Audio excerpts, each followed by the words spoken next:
Hello everyone and welcome, bonjour à tous. If we haven't met yet, my name is Romy Stanzak. I am a French designer, seamstress and sewing instructor, and today we are going to make a large storage bag together. I have designed this bag in 4 sizes.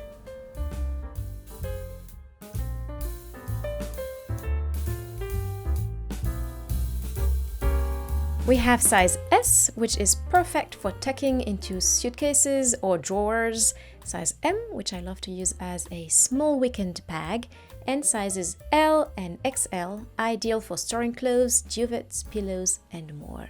The link to the free pattern is below the video. You do not need to print the first 2 pages, but I recommend reading them.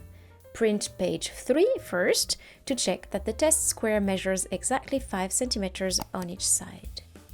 To make sure the measurement is correct, select actual size or set custom scale to 100% when printing so you don't accidentally enlarge or shrink the pattern.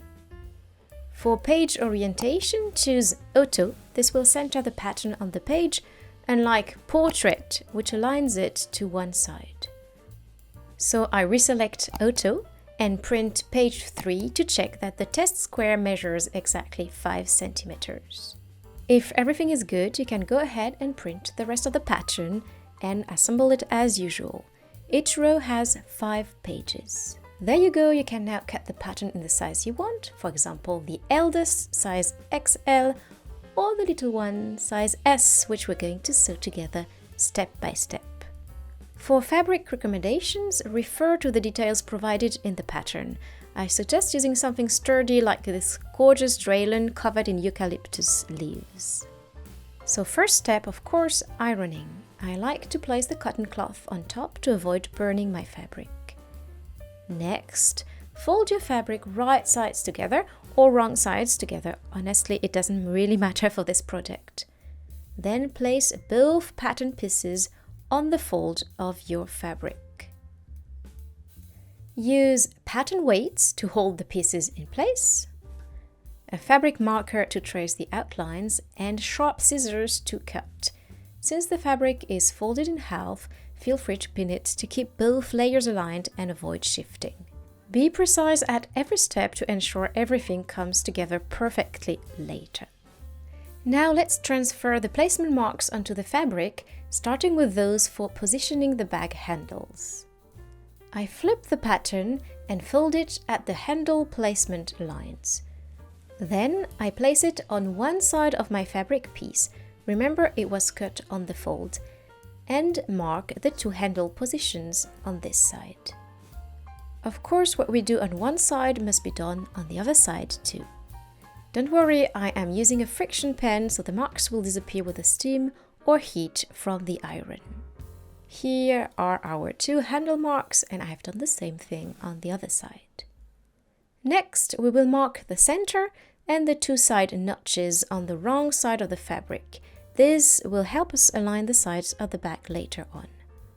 So here is the center, then the first side notch, and on the other side, the second one. Just like we did with the handle marks, transfer these 3 notches to the other side of the piece. Since it was cut on the fold, it is symmetrical. Now I grab my strap and I measure the length needed for the size you want to sew. All the details are listed on the pattern, so feel free to download it for free from my website. Once I have sealed the strap ends by carefully melting them to prevent fraying, I fold each end over by about 1 centimeter and pin them in place using our earlier marks. I position both handles and we're now ready to stitch them down with the sewing machine. For each handle, I mark a point about 4 centimeters above the fold line. This will be our stitching guides. I chose 4 centimeters for this small bag, but you can go up to around 7 centimeters for larger sizes. And now there is only one rule. The handles must hold. Do whatever it takes. I don't want to know, I don't want to see, but make sure it is strong, especially for the big bags that might be quite heavy. Squares, rectangles, crosses, etc. I recommend going around the block a few times with your stitching. Let's go. I'll start by sewing a big rectangle. I stop at my mark, stitch back over it, and now I'm going to make a cross. First diagonal, then across to the other side, and up the second diagonal to complete the cross. And just to be safe, I'll add another rectangle. 1, 2, 3, 4 sides. Actually, I went even further. Better safe than sorry. Now, on our long rectangular piece, let's mark some notches 7 mm from the edge. That is our seam allowance. Also, mark the center of the piece, which, as you remember, was cut on the fold.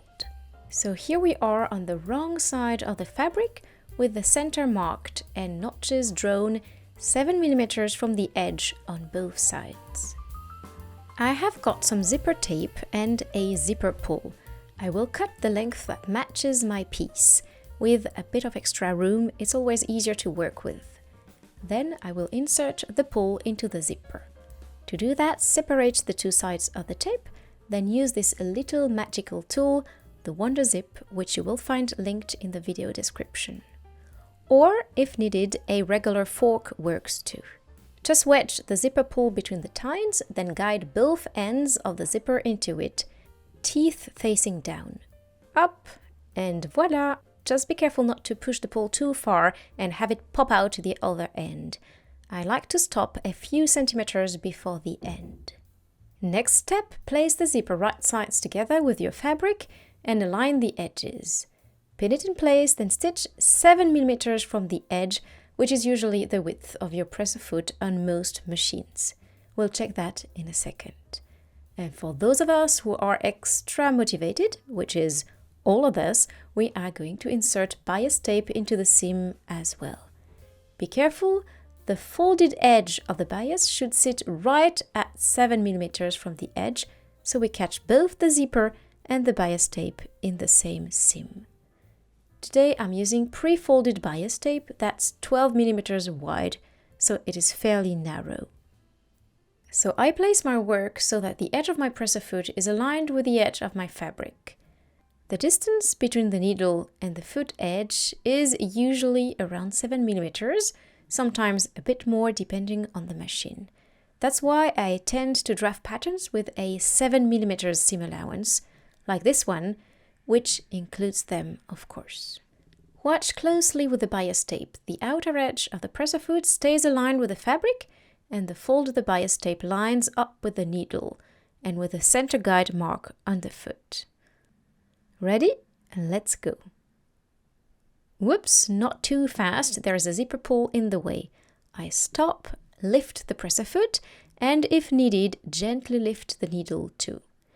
I slide the zipper pull past the foot, replace everything, and I am back to sewing.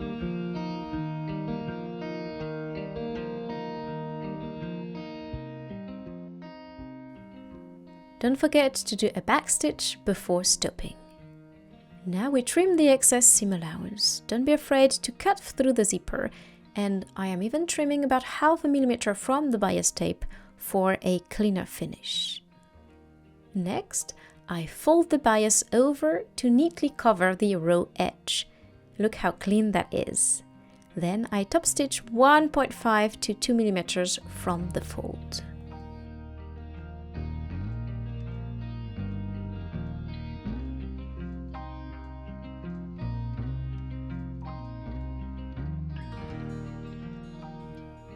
On the wrong side of the piece, press the finished seam with the bias toward the fabric, not the zipper.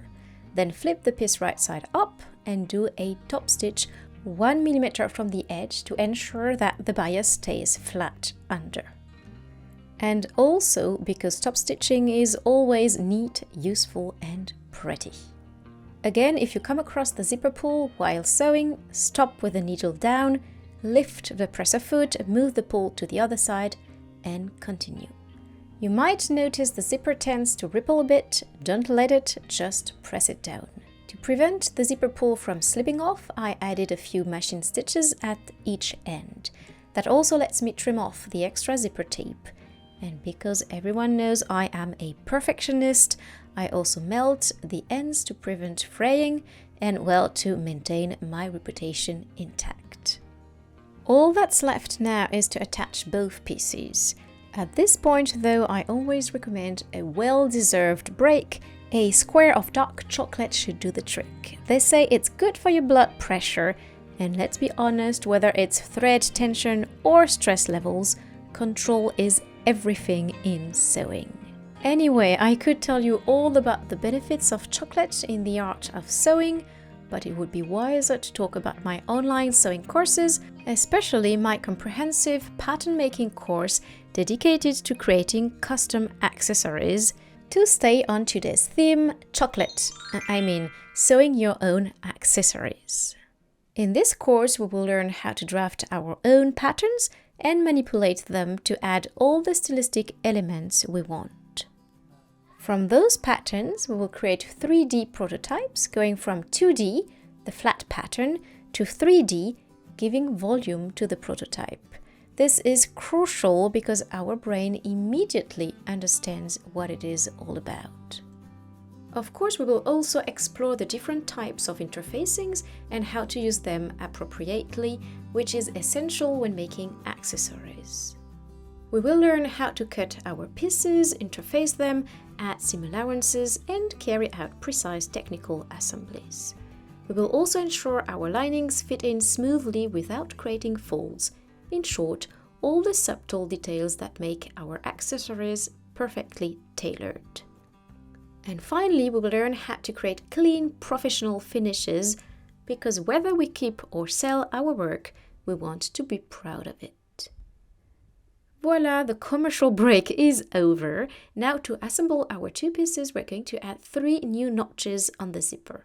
The center point, which I will transfer from the other side of the piece, and 2 notches, each 7 mm from the ends, the first and the second.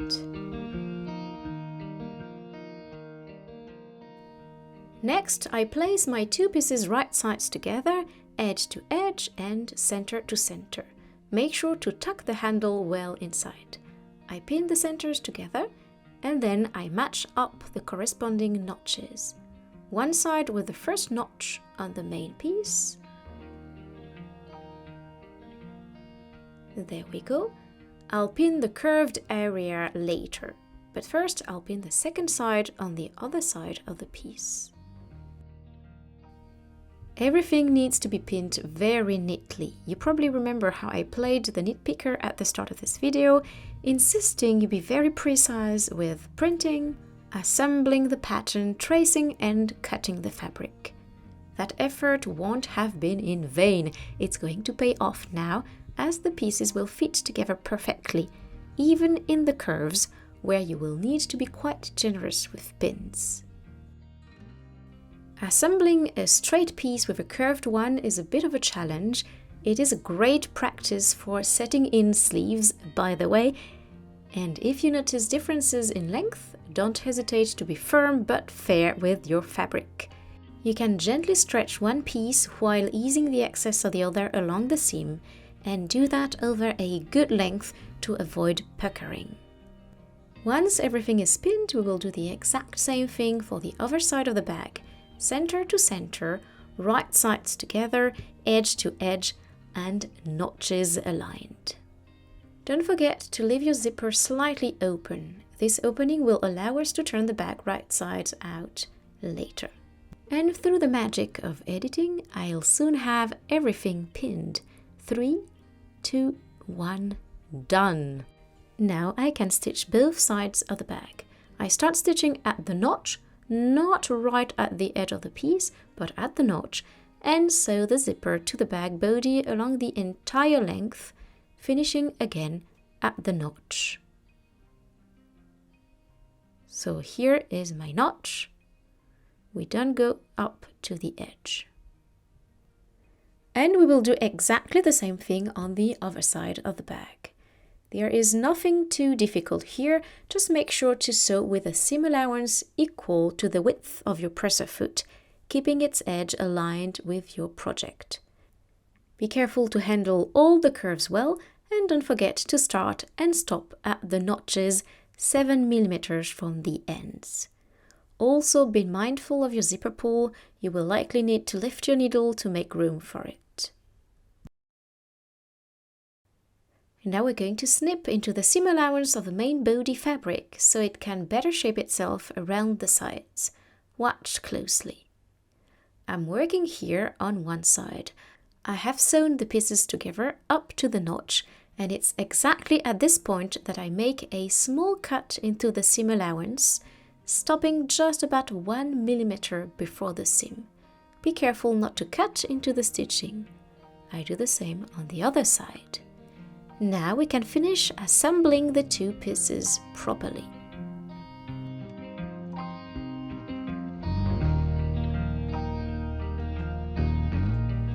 On this side, make sure the zipper is kept upright. It tends to twist, especially since we left it slightly open, so we can later turn the bag right side out. Once the side is pinned, we can stitch it, and of course do the same on the other side. And here we are. Technically the bag is finished, it's sewn, shaped and functional, but Romy being Romy and sewing being sewing, we are obviously going to give it some beautiful finishing touches. Let's double check that the zipper is still a little open. We are now going to add bias tape and finish with a top stitch. I unfold the side of my bias tape, I fold the end in, and I pin it along the seam. Here I'm starting at the zipper, but you can start anywhere, it does not matter. What is important though, just like at the beginning of this video, is that the fold of the bias tape is perfectly aligned with the seam. Same principle as before, the only difference is that we didn't attach the bias at the same time as sewing the bag pieces together. I chose to break the steps up to make it easier for you. I won't lie, this part might take a little while, okay, maybe 10 minutes. We are going to follow the entire seam carefully, not missing a single curve and paying special attention to the corners.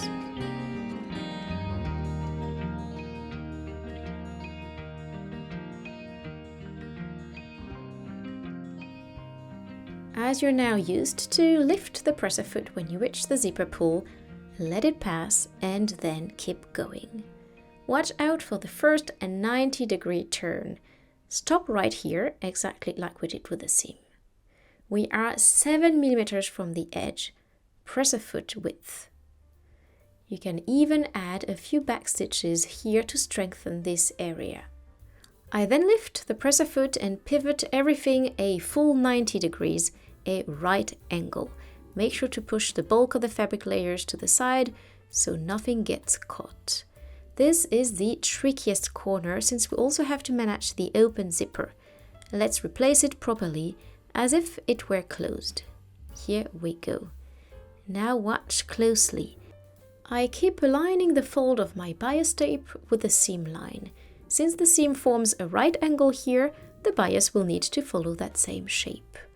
I align it with my stitching guide and open it out to sew, ideally reinforcing with a few back stitches.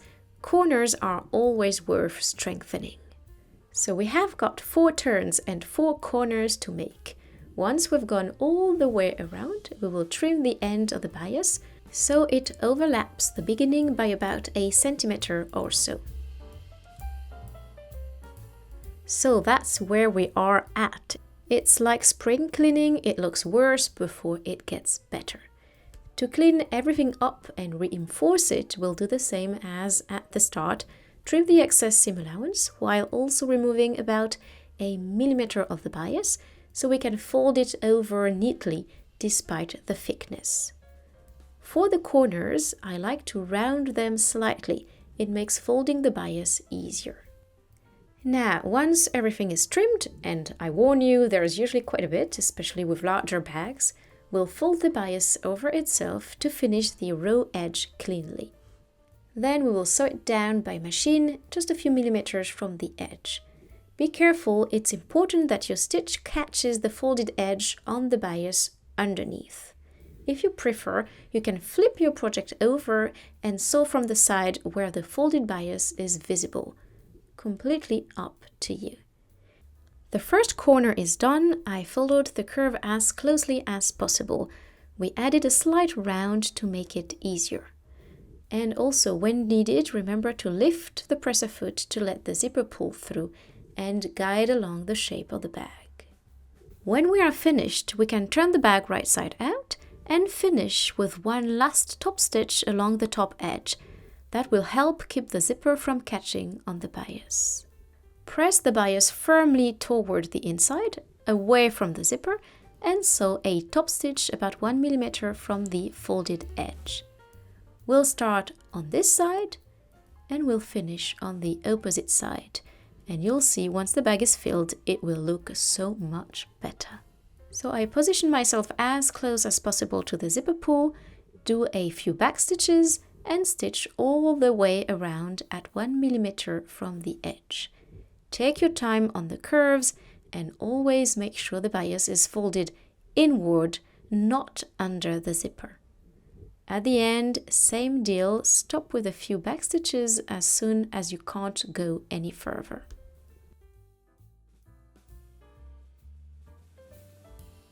Chers amis, this is the end of this tutorial. Let me know in the comments if you are tempted to try this project and what other projects you would love to see next. Bye bye! À bientôt!